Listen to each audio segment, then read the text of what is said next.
Hello everyone, my self Vishnu Naman, assistant professor law. जैसा कि आप लोग जान रहे हैं, हम लोग अभी कॉन्स्टिट्यूशन पढ़ रहे हैं और कॉन्स्टिट्यूशन में हमने स्पेसिफिकली फंडामेंटल राइट्स से स्टार्टिंग किया है ना। तो फंडामेंटल राइट्स में हमने आर्टिकल 12 पढ़ा, 13, 14, 15, 16, उसके बाद 17 पढ़ा, फिर उसके बाद 19 पढ़ा, 20 पढ़ा, 21 पढ़ा, फिर उसके बाद 25 से 28 तक पढ़ा। फिर उसके बाद हमने पढ़ा cultural rights of the minorities जो 29 और 30 में है। उसके बाद आज हम लोग पढ़ने जा रहे हैं the right to constitutional remedies, जो हमारे फंडामेंटल राइट में प्रोवाइडेड है under article 32 of Indian constitution.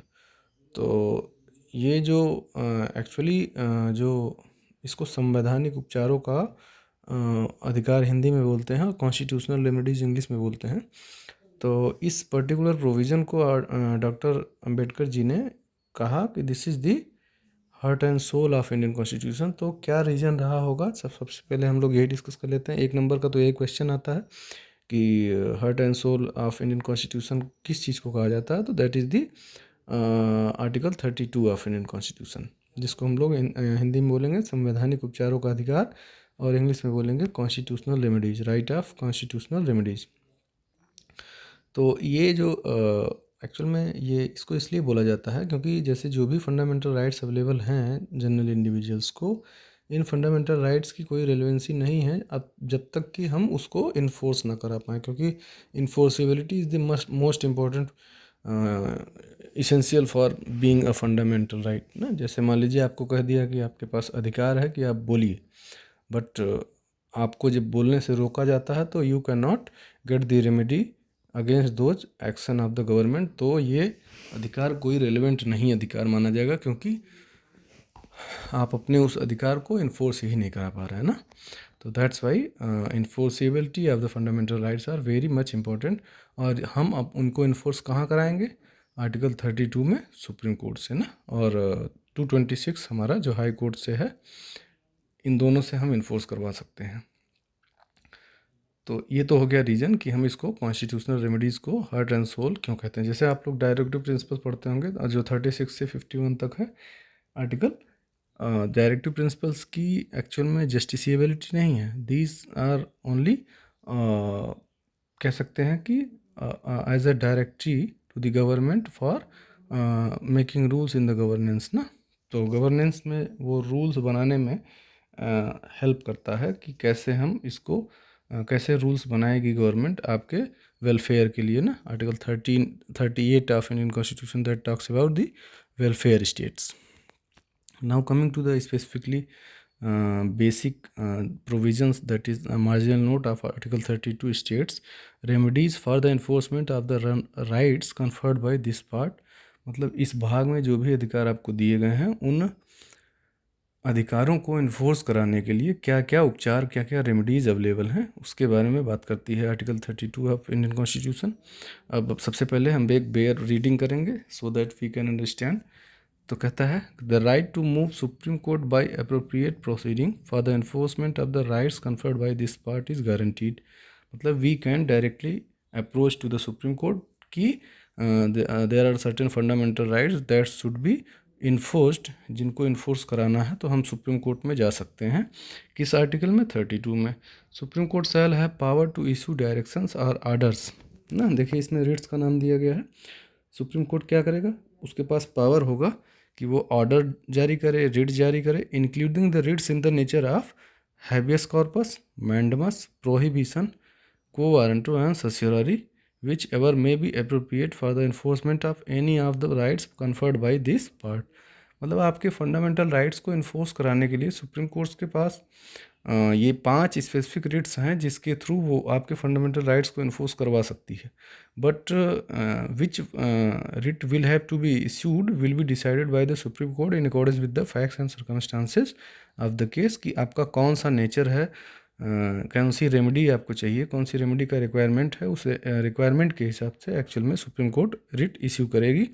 जिनमें कौन कौन से रिट्स हैं? Habeas corpus, mandamus, prohibition, quo warranto and सर्सियरी।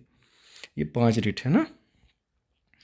फिर उसके बाद सब क्लॉज 3 पढ़िए। Without prejudice to the powers conferred on the supreme Court by clause 1 and 2, Parliament may by law empower any other court to exercise within the local limits of its jurisdiction all or any of the powers exercisable by the supreme court in class and class 1 and class 2।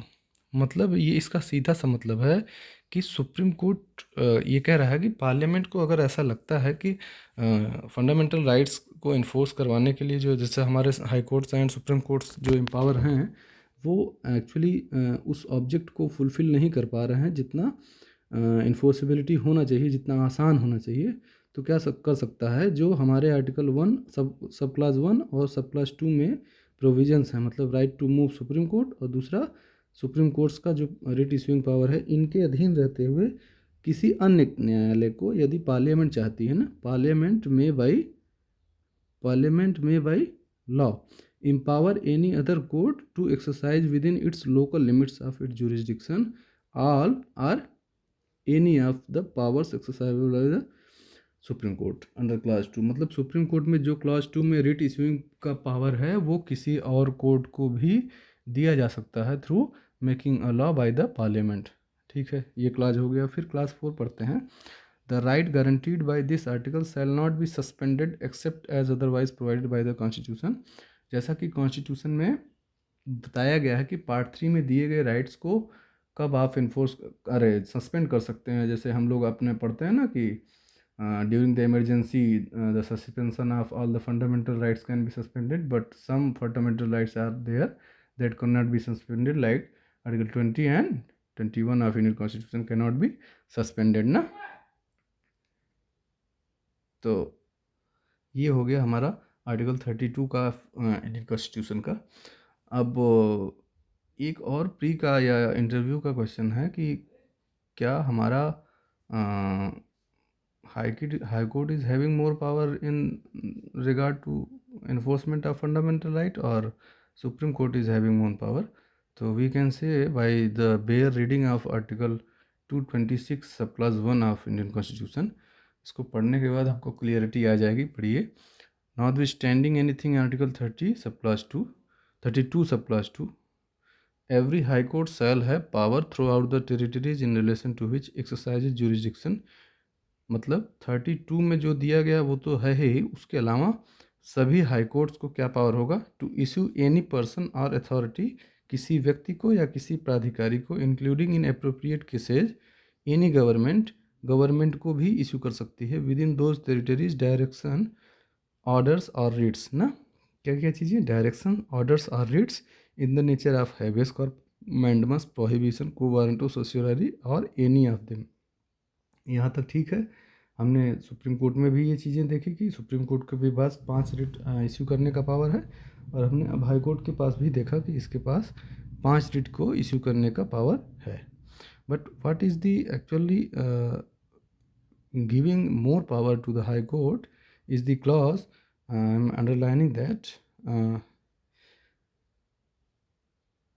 or any of them for the enforcement of any of the rights conferred by and for any other purpose। ये जो for any other purpose लिखा है, इसका मतलब कि आपके जो fundamental right जो पार्ट 3 में दिए गए हैं उनको इन्फोर्स करवाने के लिए तो हमारा हाई कोर्ट एम्पावर्ड है ही, उनके अलावा अगर कोई और ऐसा रेलेवेंट मैटर लगता है हाई कोर्ट को कि we should issue writs in those cases, तो दैट मैटर्स में also be entertained by the high Court. High Court उन मामलों को इंटरटेन कर सकती है, बट सुप्रीम कोर्ट को पावर नहीं है इंटरटेन करने का उन मामलों को, क्योंकि Supreme Court is having less power than High Court in this regard ना।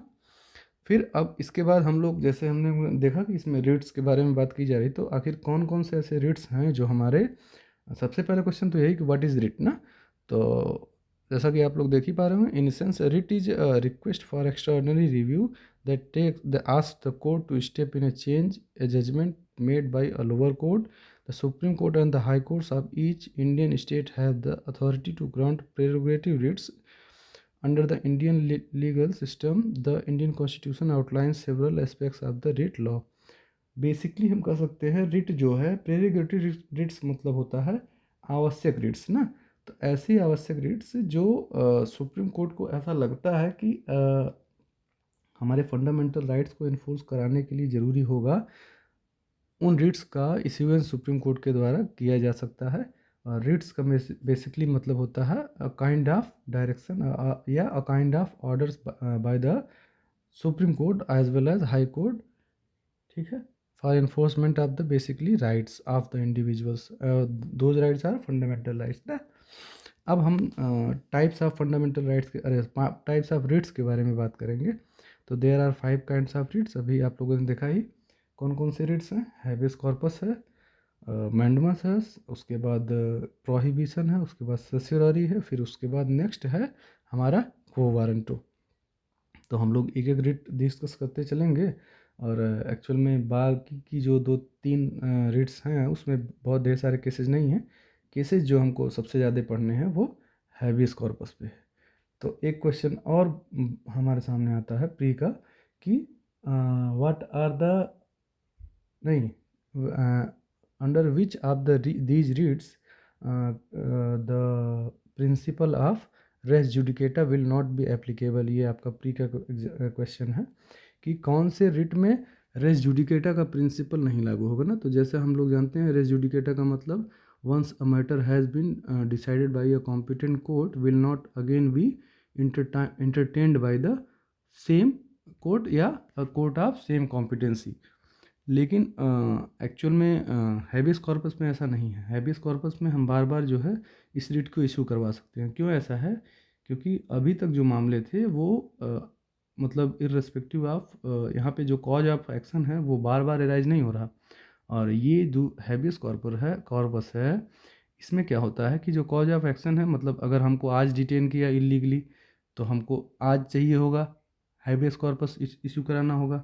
मान लीजिए हम फिर वापस पुलिस केस से छूट के आए, फिर हमको डिटेन कर लिया, फिर छूट के आए, फिर डिटेन कर लिया। बार बार इसमें डिटेंशन को रिपीट किया जा सकता है और कॉज ऑफ एक्शन आपका बार बार एराइज होगा। तो इसलिए इस मैटर को बार बार डिस्कस करना होगा। इसीलिए हम लोग इसको रेस जुडिकेटा का एक्सेप्शन भी मानते हैं ना। अब हम लोग डील करते हैं कि कौन कौन से हमारे रेट्स हैं। तो सबसे पहला है हैबियस कॉर्पस। हैबियस कॉर्पस मतलब टू प्रोड्यूस द बॉडी। जहाँ आप लोग हैबियस कॉर्पस लिखेंगे वहीं ब्रैकेट में लिखेंगे टू प्रोड्यूस द बॉडी। मतलब आप उस व्यक्ति की जिसके लिए हैबियस कॉर्पस इशू किया जा रहा है उसकी बॉडी को प्रोड्यूस कराएंगे बिफोर द कोर्ट। कब इशू किया जाता है हैबियस कॉर्पस? तो when a person has been detained illegally ना। जब लीगली डिटेन किया जाएगा तो देयर इज़ नो रेमेडी एक्चुअली, क्योंकि लीगल डिटेंशन के लिए तो हमारे प्रोविजंस है ही ना। आईपीसी में आप चोरी करेंगे तो आपको डिटेन किया ही जाएगा, अरेस्ट किया ही जाएगा। लेकिन अगर कोई व्यक्ति इलीगली डिटेन किया गया है without any legal authorization, then you are having the right to approach the supreme court either high court for the enforcement of your rights that has been provided under article 32 ना। तो इसमें हम लोग habeas corpus के लिए जा सकते हैं और हैबियस कॉर्पस के थ्रू हमें कोर्ट आदेश दे सकता है उस व्यक्ति को, संबंधित अधिकारी को, कि इस व्यक्ति को हमारे समक्ष प्रस्तुत कीजिए ना। फिर उसके बाद आपको जब प्रस्तुत किया जाएगा तो आपको वहाँ से रिलीज कराया जा सकता है बाय द सुप्रीम कोर्ट। तो इसमें सबसे लीडिंग केस जो हमारे सामने आता है एडीएम जबलपुर वर्सेस शिवाकांत शुक्ला। इसको हम लोग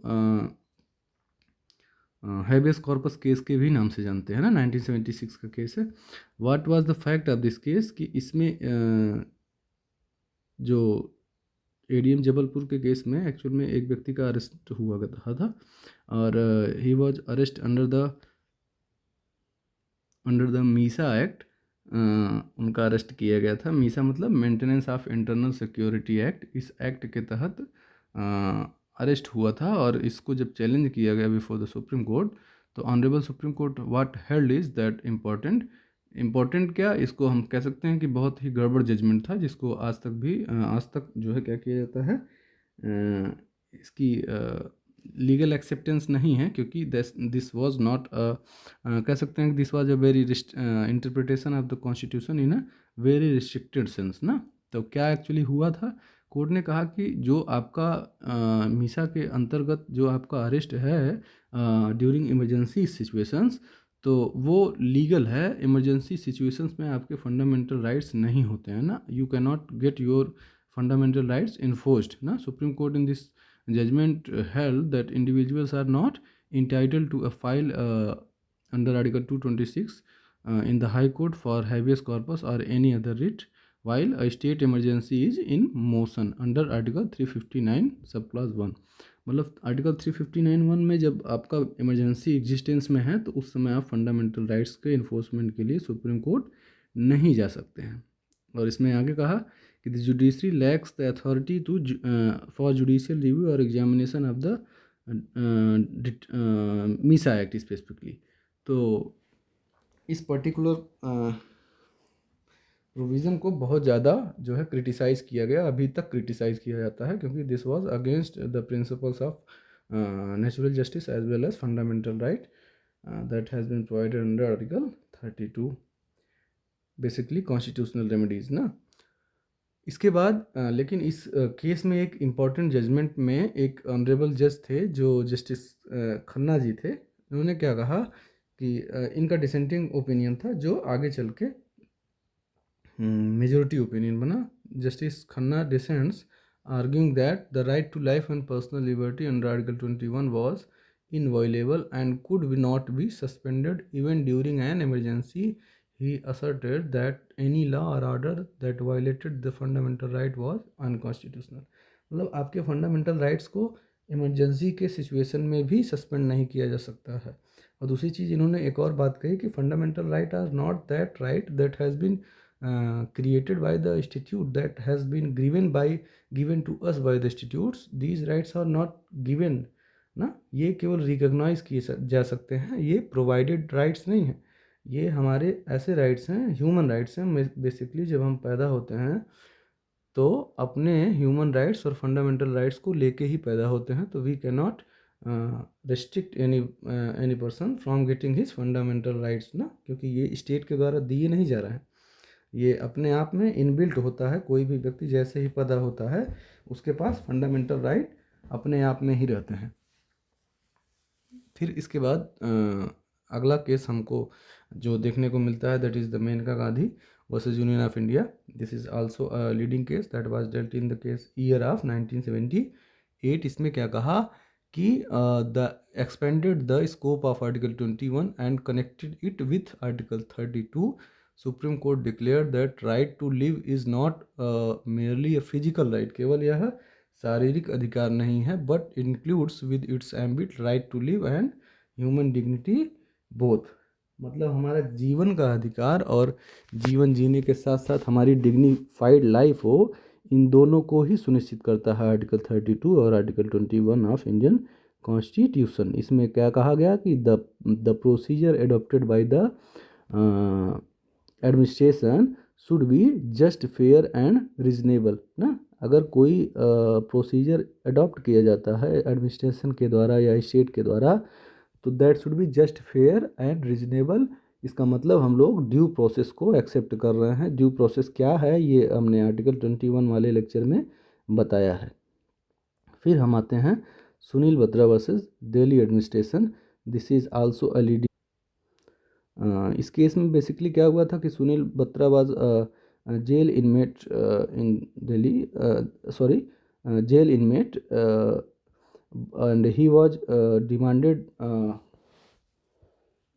उनसे पैसे की डिमांड की जाती थी उनके गार्जियन से और उनके जो भी बिलोंगिंग लोग थे. तो उसमें जब उन्होंने पैसा नहीं दिया तो उनके साथ बहुत इनह्यूमन ट्रीटमेंट किया गया. उनके साथ बहुत ही जैसे कह सकते हैं कि इनह्यूमन मतलब अमानवीय कृत्य ऐसा 377 of IPC was committed actually with him. और सुप्रीम कोर्ट ने इसे कहा इस समय इस केस को इंटरप्रेट करते हुए कि even the jail inmates are also the human beings and they should also be given the basic rights that is the fundamental rights. और फंडामेंटल राइट में जो जीवन का अधिकार है वो सबसे इम्पोर्टेंट. और जीवन कैसा होना चाहिए? डिग्निफाइड जीवन होना चाहिए. ऐसा जीवन का मतलब सिर्फ ऐसा जीवन नहीं कि हमको बांध के रखा गया है. It should be there is a dignity in the life of the human beings. फिर उसके बाद सुनील बत्रा के बाद हम लोग केस डील कर सकते हैं that is Nilabati Behera versus state of Odisha 1993.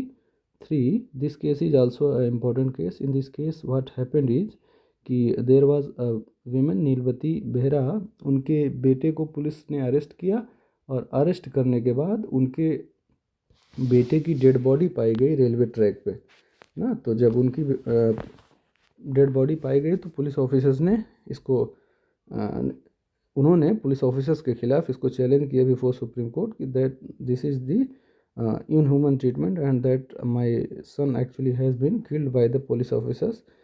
तो जजमेंट इसमें क्या है कि it was held by the supreme court in this case that death of the petitioner son occurred while being in police custody and allowed compensation to the petitioners. क्योंकि आपने मतलब state ने, क्योंकि वाइकेरियस लाइबिलिटी का principal जब हम पढ़ते हैं तो हमको पता ही है कि कोई भी व्यक्ति अगर during the continuance of his service in state act करता है तो it will be considered that state itself is acting. तो स्टेट का कोई कर्मचारी अगर गलती करता है तो स्टेट उसके लिए लाइबल होती है वाइकेरियस लाइबिलिटी में बेसिकली. तो स्टेट को जिम्मेदार ठहराया गया कि वो उसको 1.5 लाख रुपया कंपनसेशन देगा क्योंकि उसने इनह्यूमन तरीके से उस बच्चे की जान ली थी. फिर इसके बाद हमारा Rudal Shah versus state of Bihar का केस आता है. ये भी हमारा फंडामेंटल राइट में राइट टू कॉन्स्टिट्यूशनल रेमेडी के हेड में बहुत अच्छा केस है. इस केस में एक्चुअली क्या हुआ था कि a person was convicted for the murder of his wife and after being sentenced and after being acquitted by the court that was the Muzaffarpur sessions court and he was acquitted from there. But फिर भी उसको court के acquittal के बाद भी उसको release नहीं किया गया ना. और उस रिलीज़ के लिए जो है उसने एक्चुअली अप्रोच किया सुप्रीम कोर्ट में. तो supreme court in this held the petitioners 14 years of custodial detention to be illegal and unjustifiable. यह जो उनका 14 साल की जेल थी वो इलीगल थी और जस्टिफिएबल नहीं थी. And his claim was true. Furthermore the court observe that the petitioner has been deprived of the liberty to live. उनको जीवन के आज़ादी से हमने डिनाई कर दिया है और हमने क्या किया है, उनको बहुत ज़्यादा पेनफुल लाइफ दी, ट्रेजिक लाइफ दिया जिसको उन्होंने एक्चुअली सफ़र किया है. तो that's why he should be release at once ना. उनको तुरंत वहाँ से छोड़ दिया जाना चाहिए. तो these are all the cases related to the habeas corpus. फिर हम आते हैं मैंडमस जहाँ हम लिखेंगे उसके आगे हम लोग ब्रैकेट में लिखेंगे वी कमांड. वी कमांड का मतलब होता है आदेश. बेसिकली ये रिट तब इशू किया जाता है when a public officer is not actually exercising या fulfilling his duties that is imposed on him by the law. तो उस व्यक्ति को उसकी ड्यूटी करवाने के लिए we can approach to the supreme court as well as high court for making him doing his duty ना. उसको अपनी ड्यूटी को करवाने के लिए हम लोग फोर्स करवा सकते हैं ना. कोर्ट में order a public official to carry out his official obligation they have neglected और रेफ्यूज. जो उनकी ऑफिशियल ड्यूटी थी जिसको उन्होंने रेफ्यूज़ कर दिया या मना कर दिया या निगलेक्ट कर दिया, ऐसी ड्यूटी को करवाने के लिए हम कर सकते हैं ना. और only the person who feels wronged goes to the court can it be filed. मतलब जिस व्यक्ति के साथ एक्चुअल में ऐसा इंसिडेंट हुआ है वही कर सकता है बिफोर द कोर्ट कि sir I want the remedy, my right has been infringed. और ऐसे व्यक्ति को आदेश दिया जा सकता है कि you will have to act accordingly. फिर इसका जो हम लीडिंग केस पढ़ेंगे तो इसमें इस टॉपिक में एक्चुअली हम एक ही केस डील करने वाले हैं क्योंकि ये बहुत ज़्यादा मेंस के पर्सपेक्टिव से नहीं इम्पोर्टेंट है. फिर भी हैबेस कॉर्पस के बाद दूसरे नंबर पे इसी का इम्पोर्टेंस आता है. तो और आप लोग केसेस अगर देखना चाहेंगे तो देख सकते हैं. वैसे SP Gupta versus Union of India का केस हमको देखना चाहिए 1982 का. इसमें क्या हुआ था कि एक्चुअल में सुप्रीम कोर्ट के 3 सीनियर मोस्ट जजेस जो थे सुप्रीम कोर्ट के, उनका अपॉइंटमेंट ना करके उनके 3 लोगों को स्किप करके 3 लोगों को स्किप करके जो है थर्ड पर्सन को एक जज बना दिया गया. और this was actually cause the problem in the. ठीक है, ये चीज़ इस केस में एक्चुअल में यही प्रॉब्लम थी. और एसपी गुप्ता जी जो एक्चुअल में हाई कोर्ट ऑफ इलाहाबाद में प्रैक्टिस करते थे, he was an advocate, he filed a case before the court and honorable court held what is the important. The court observed that judiciary would lose its importance if the executive had the authority to intervene in the procedure of appointment of the Supreme Court and the High Court judges. Supreme court के और high court के जजेस के appointment में अगर executive interference हो जाएगा तो जुडिशरी का पावर जो है ख़त्म हो जाएगा, रिस्ट्रिक्ट हो जाएगा, रिस्ट्रेन हो जाएगा, और that is the principle against the principle of basic structure. क्योंकि हमारा इंडिपेंडेंट जुडिशरी का जो प्रिंसिपल है वो बेसिक स्ट्रक्चर है ना, तो that can not be overruled at all. तो the court observe that with the establishment of the collegium system the independence of the judiciary can be preserve. हम judiciary का independence कैसे ensure कर सकते हैं? जब हम कोलेजियम सिस्टम को इंश्योर कराएंगे, उसको वैलिड कराएंगे, उसके एक्चुअली उसकी वैलिडिटी को चैलेंज नहीं किया जा सकता है। बेसिकली ये कहना था ऑनरेबल सुप्रीम कोर्ट का। फिर अगला हमारा जो रिट है दैट इज़ द प्रोहिबिशन, और फिर उसका जो नेक्स्ट हमारा रिट है सर्सियोररी। प्रोहिबिशन और सर्सियोररी में सिमिलरिटी बहुत है। तो क्वेश्चन आता है कि एक क्वेश्चन इसका प्री का ये आता है कि बेसिकली सर्सियोररी के ही बारे में पूछता है कि under which writ is specially issued against the judicial officers only. तो इसका आंसर हम लोग सर्सियोररी लगाते हैं। और इसके बाद एक और क्वेश्चन ये हमारा है प्री का कि what is the difference between, या शॉर्ट आंसर एग्जाम आप में एलएलबी में भी आप इसका आंसर ये पूछा जा सकता है कि what is the difference between prohibition and certiorari. Certiorari और प्रोहिबिशन में एक्चुअली डिफरेंस क्या है? तो इसमें क्या होता है कि इन दोनों में एक्चुअली जो जुरिस्डिक्शन होता है, जो लोअर कोर्ट होता है, हायर कोर्ट के द्वारा लोअर कोर्ट को ये एक्चुअली रिट इश्यू किया जाता है। और इस रिट में बेसिकली क्या होता है, प्रोहिबिशन में एक्चुअली एक्शन हो चुका है, नहीं सॉरी, प्रोहिबिशन में एक्चुअली एक्शन होना है और सर्सियोररी में अभी एक्शन हो चुका है। सर्सियोररी में जैसे जुडिशियल ऑफिसर एक्ट कर चुका है और उसको कहा जाता है कि you should not entertain this matter. और प्रोहिबिशन में क्या होगा है कि प्रोहिबिशन में अभी इंटरटेन करने वाला है, उस मैटर को डील करने वाला है, तो उसको रोक दिया जाता है कि you can not entertain this matter because you are exceeding your jurisdiction ना। देखिए जैसा आप लिखा है ना, it is issued by a High Court to lower court और tribunal to prevent the excess jurisdiction of the lower court, कि lower court अपने जुरिस्डिक्शन को एक्सेस नहीं कर सकती, एक्सीड नहीं कर सकती। It can be only issued against a judicial और क्वासी जुडिशियल बॉडी।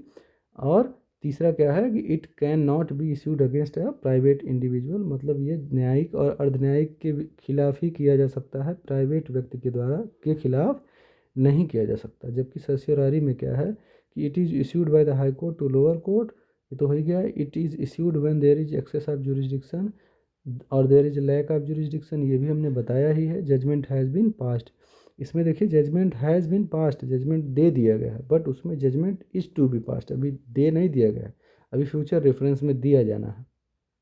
यही मेन बेसिकली डिफरेंस है, आप लोग इसको ध्यान दीजिएगा। और तीसरी चीज़ क्या है, the writ of certiorari is both preventive and curative. And फिर उसके बाद it can be issued against judicial and quasi judicial bodies, न्यायिक और अर्ध न्यायिक शक्तियों के खिलाफ ये दिया जा सकता है, और सम एडमिनिस्ट्रेटिव अथॉरिटीज़ के खिलाफ भी दिया जा सकता है। It can not B issued against any private individual. मतलब दोनों में हमको अगर बेसिकली देखा जाए तो जो मेजर डिफरेंस है जो हमने बताया वही मिलता है ना।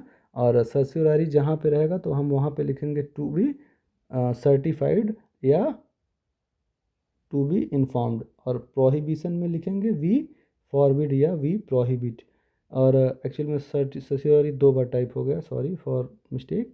और इसके बाद अब हम लोग देख ही रहे हैं कि ये सारे टॉपिक्स सारे रिट्स को हमने कवर ही कर लिया है। और आर्टिकल 32 के लिए इतना मेरे हिसाब से पर्याप्त है। You can be with me and thank you for being with me because, क्योंकि आपने इतना 30 मिनट का इम्पोर्टेंट समय दिया।